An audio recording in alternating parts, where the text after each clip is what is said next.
Do you feel like there is a magic toolbox that you don't have the ability to break into, and that everyone else seems to know how to make life work, but it's really tough for you? My name is Dr. Donna Rockwell. I'm the founder and CEO of Already Famous with Dr. Donna, and it's an online mission really to help women and girls help reclaim their self-confidence, their inner worth, and a sense of meaning in life. I want to talk today about something that's really important.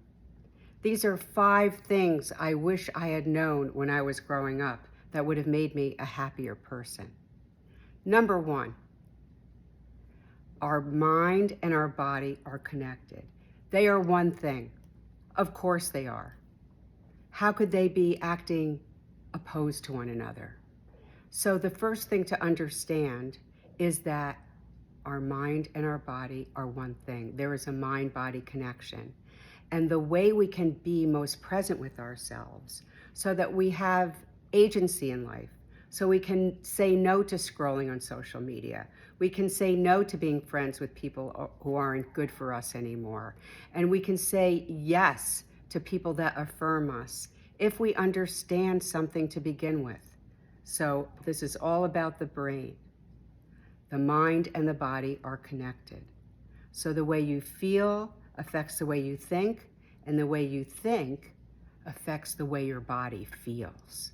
So I'd like to work together on this during the month of June in 5 separate tips on how to reclaim our sense of ownership for our lives, how to be in our bodies so that we can actually interact with the world rather than being afraid of things all the time. And I'm going to talk about how we can use our awareness of what the brain actually does to become a happier person. So the first thing we can do this month, it's a micro practice. Simply notice your thoughts. As you go about your day, say, oh, I'm thinking about how Joni never called me back. Or I'm thinking about how I really wish that John liked me because I sure like him. Simply notice your thoughts during a day.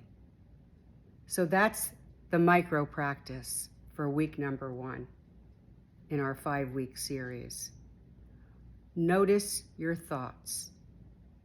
When you can notice your thoughts and label them, thinking, that's a thought, soon we'll be able to develop the skills to pull away from that tendency just to believe everything we think. And next week, we're going to talk about we are not our thoughts. So think about that. We are not the thoughts we think. We have thoughts, but we are not our thoughts. So this week, take some time and simply notice what you're thinking and label it. Tell yourself what you're thinking. And next week, we can look at how we're so much more than the thoughts that we think. So follow me on social media. I'll have lots of tips over all my different platforms. And remember, you are enough, and you're already famous in all the ways that really matter.